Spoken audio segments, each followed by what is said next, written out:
Hello, my name is Veronica and welcome into the Learning Lab. And in today's lab, I'd like to share with you these cute little treats that I made for my 4th grade kiddos. Come on in and let's get started.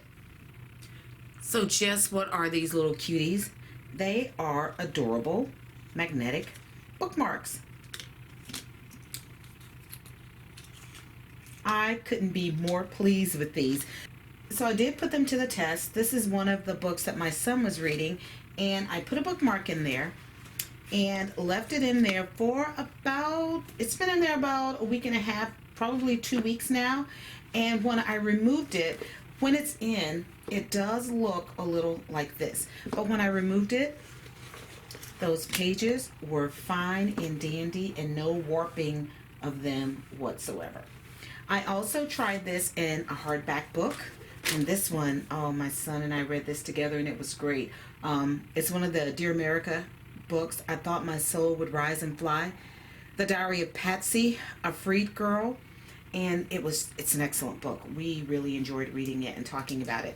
I did the same thing by putting a bookmark in here. And you can see there's a little puff there.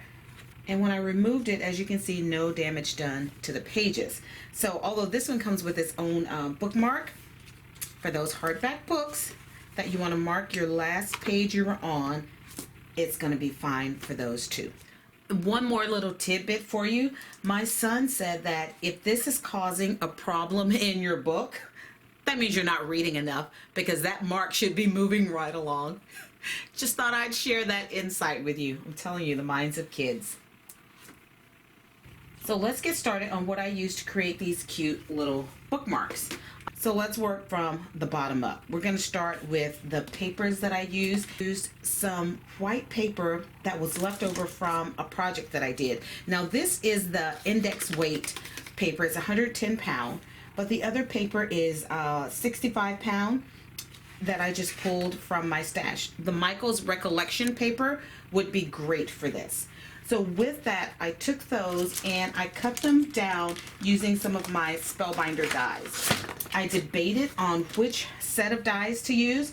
I wound up going with the scallop circle and the plain circle ones. So that's size 1, size 2, size 3. I use the size 4, which is this one. And on the other side, I used 1, 2, this one is size 3. So 3 on the scallop and then 4 on the plain. Then once you've cut those, you end up with these discs, which are ready to be layered. The next thing was that I needed something to go along the bottom. So I pulled out a couple of punches that look like they could be kind of a branch for them. And I have this Martha Stewart one, which is the autumn branch. And then I have this one from McGill, which actually goes with a rose set that they have. And it's from their Paper Blossoms, and this is 1 by 1.5 inch. And that's the actual one that it gives to you. So I punched out a bunch of those using some of the foil paper that you can get from Jot. And so what happened was I went pretty much punch crazy and collected myself a little bowl of them to be used. And the next thing that I needed was something to go on top.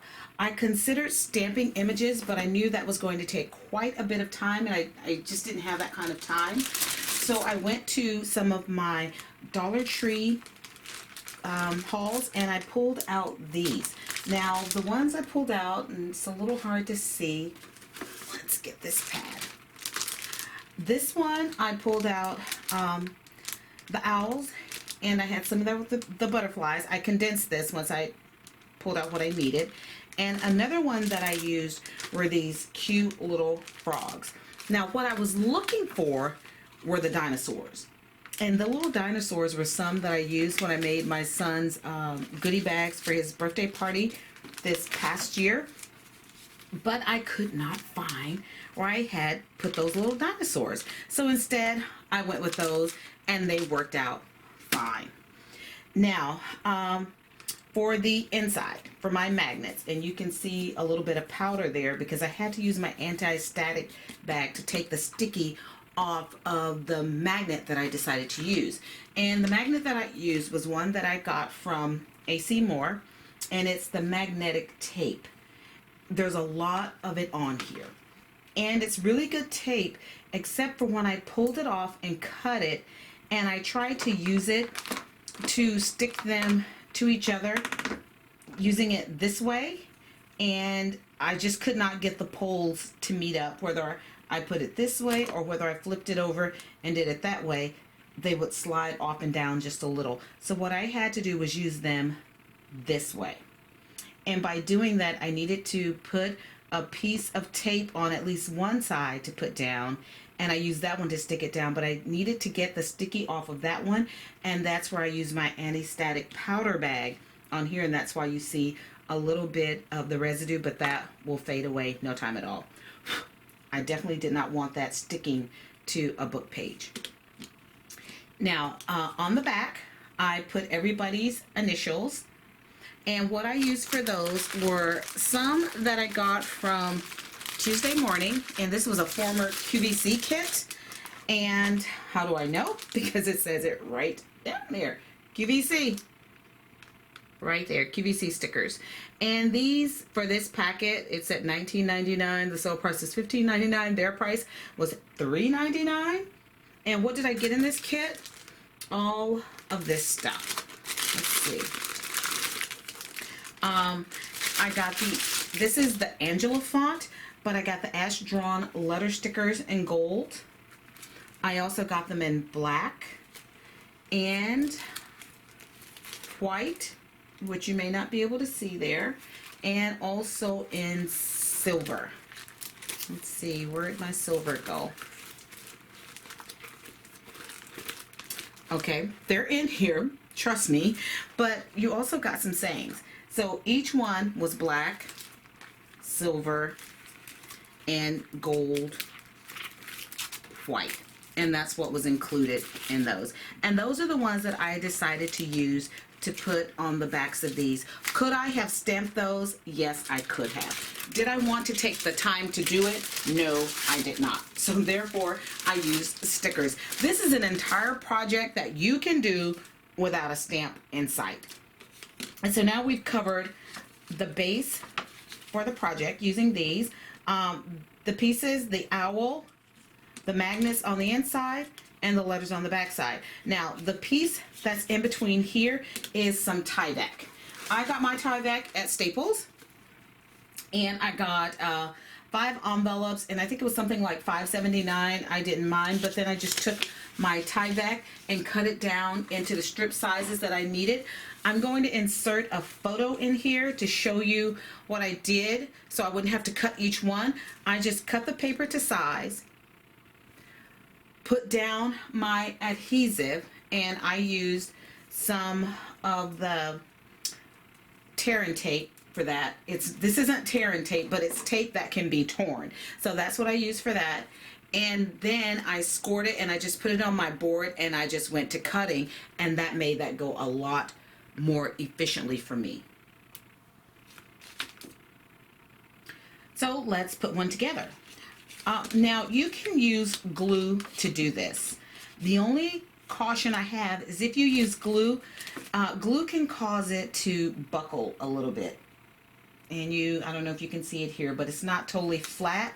It makes for a nice sturdy piece, but just know you may get a little bit of buckling going on. If you don't want that, then go ahead and use your tape runner or any other fast applying adhesive that you have.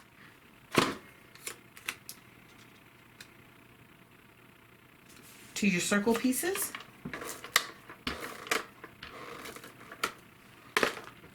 And here I'm just using my tape runner.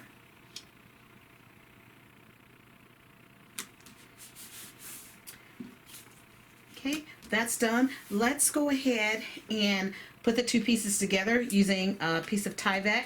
I already have a small piece here prepared. This is actually tinier than the pieces that I put in here, but I still think it's going to be okay. And at this point, it doesn't matter how it's lined up. You just want it centered. Leave a little space at the top so that when the two pieces open, they won't hit each other. But now here is where you do want them to line up. So what I did was I turned this over on the back, went ahead and matched up the bottoms where I could get them, close that, and then press that into place a bit for you. So now I know that they match up all the way around. Again, the only thing is I've got some of that adhesive showing there at the top, which I don't want. So I'm going to pull out my little dust buddy here and go ahead and just pat that down so that I have no sticky on there. And this time I think I will just use 2 of these.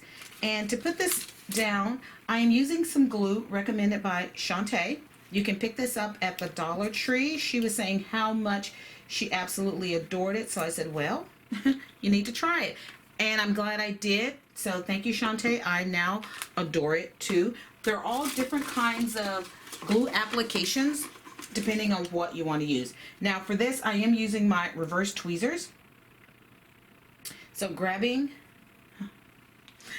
wrong one. So grabbing this, I am going to just dap this into some glue that I squeezed out onto a piece of wax paper. And now I can sit this into place.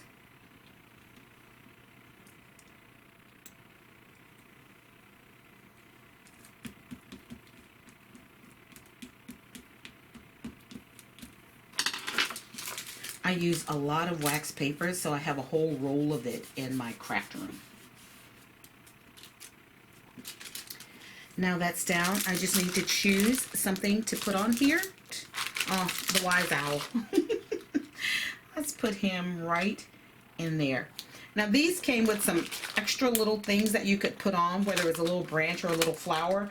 I'm going to leave him just the way he is. Oh, you know what? Take that off, because here's what I did before I put down the owl. I also put some of the glue to the back of him. I added glue to the back of him because I didn't want him to pop off. And just pressed him down into place. We're going to open this up and place this magnet right here. Now one side already has adhesive on it, so I'm just simply going to use that side to put down this magnet strip.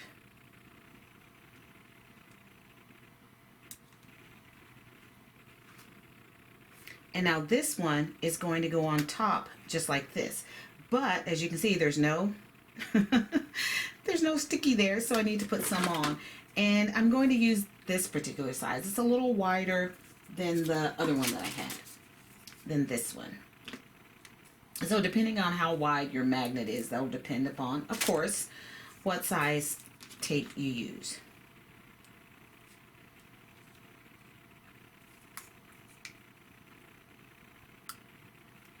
And this tape can be torn or cut, totally up to you. So now that I have this piece ready, I am going to go ahead and remove the back. And this gets placed right atop there. Slides right into place. I'm going to pull this over and just kind of eyeball it to make sure that my scallops align with each other. And then just press it down. Now I have my magnet stuck into place. And you can hear it close when it goes down. My next step is to remove this adhesive, but because it's sticky, again, I'm going to bring in my little adhesive remover and just tap it around there. Blow off the dust, and when I run my finger across, no sticky, but I'm going to do it again just to make sure. And then I can go back later with a Swiffer cloth or a dryer thing and wipe that down. how I plan to present these is by using the Wilton Make and Mold little candy favor bags, and these are 6 by 3 3/4 inches. I'm just going to simply take the bag, put my magnetic strip there, but before I do, I'm going to fill it with a cookie for the kids. And these are just some cookie treats that I picked up. I think I have one kid with a sensitivity to nuts, so that kid will get a sugar cookie or just some hard candies in place of that. But I'll put the treat in, just give my bag one fold over, and then it'll be held closed with their little magnetic bookmark. I absolutely love it. And not a stamp in sight. The only other thing I'll most likely do is go in and just write "Love, Miss Chambers" and put the year in there just so the kids will remember when they got it.